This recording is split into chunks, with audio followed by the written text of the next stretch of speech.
भारत से जाने वाली नदियों में पानी की कमी से पाकिस्तान में हाहाकार मचा हुआ है। कंगाल पाकिस्तान इसके लिए भारत को जिम्मेदार ठहरा रहा है और कह रहा है कि भारतीय क्षेत्र में पानी रोके जाने के कारण पानी का बहाव कम हुआ है। पाकिस्तान ने इसी सप्ताह चिनाब में पानी में बहाव कम होने को लेकर भारत को पत्र लिखा था। शुक्रवार को पाकिस्तान ने कहा कि नदी के बहाव में असाधारण कमी पर भारत से स्पष्टीकरण मांगा है। इस बीच अधिकारियों ने कहा है कि झेलम नदी के पानी में भी रुकावट आ रही है, जिससे बहाव काफी कम हो गया है। कंगाल पाकिस्तान के जल संसाधन मंत्रालय ने कहा है कि उसने चिनाब नदी में अचानक आए पानी में बदलाव के बारे में भारत से स्पष्टीकरण मांगा है, जिससे पंजाब के अलग अलग हिस्सों में नहरों से सिंचाई की जाने वाली गेहूं और दूसरी फसलों पर बुरा असर पड़ा है। एक बयान में मंत्रालय ने बताया कि चिनाब नदी का बहाव काफी समय तक अस्थिरता के बाद सफलतापूर्वक स्थिर हो गया। बता दें, पाकिस्तान ने भारत पर बगलिहार बांध में पानी रोकने का आरोप लगाया। मंत्रालय ने कहा कि 8 दिसंबर को सैटेलाइट इमेजरी में बगलिहार के सतह क्षेत्र में महत्वपूर्ण कमी दिखाई गई, जो 13 दिसंबर को बढ़ गई। इससे आगे कहा कि बगलिहार जलाशय के सतह क्षेत्र में कमी और फिर वृद्धि से विश्वास होता है कि भारत ने बगलिहार जलाशय को खाली कर दिया और उसके बाद उसे फिर से भर दिया।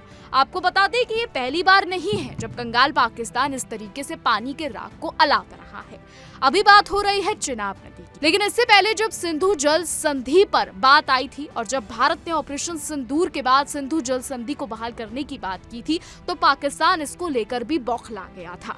बौखलाहट इतनी ज्यादा बढ़ गई थी कि पाकिस्तानी हुकूमत के मंत्री यूएन के मंच पर जाकर भी सिंधु जल संधि का राग अलाप रहे थे, फिर चाहे वो ख्वाजा आसिफ हो या फिर वो इशाक डार हो। यूएन में अक्सर ये राग अलापा जा रहा था कि भारत सिंधु जल संधि को नहीं मान रहा है, इससे पाकिस्तान को तकलीफ होगी।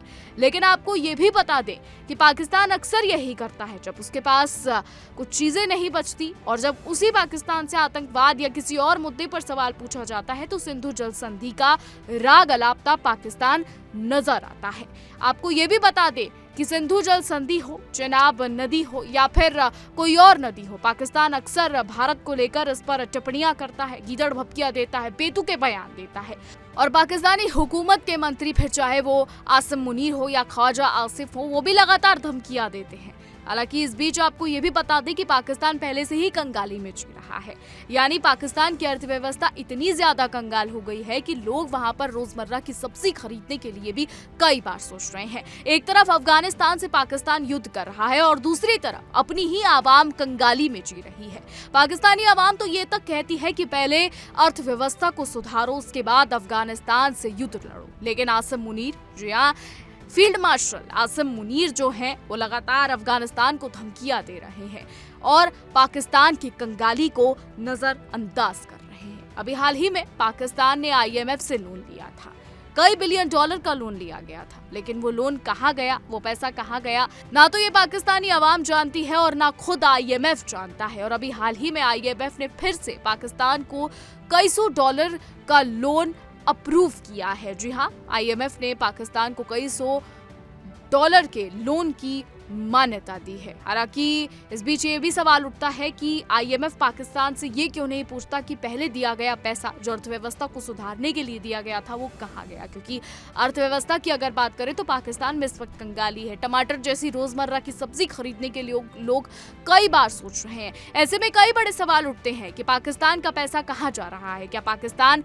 जो लोन से पैसा उठा रहा है वो शाही उड़ानों में जा रहा है या फिर आतंकवाद को पालने में जा रहा है, क्योंकि हर देश जानता है कि पाकिस्तान अपनी धरती पर आतंकवाद को पनाह देता है, आतंकवाद को जन्म देता है और जब यही आतंकवाद उसकी पीठ में छुरा घोंपता है तो पाकिस्तान को मिर्ची लग जाती है। बहरहाल पाकिस्तान फिर से चिनाब और सिंधु जल संधि का राग अलाप रहा है, भारत के खिलाफ गीदड़ भपकियां दे रहा है, बेतुके बयान दे रहा है। हालांकि पाकिस्तान का ये काम रहा है, वो अक्सर यही करता है। फिलहाल अब आगे देखना होगा कि क्या कुछ होता है। हमारी आज की रिपोर्ट में बस इतना ही। आपकी क्या राय है इस पर कमेंट के जरिए जरूर बताइएगा और ऐसी ही देश और दुनिया की तमाम बड़ी खबरें जानने के लिए देखते रहिए इंडिया डेली।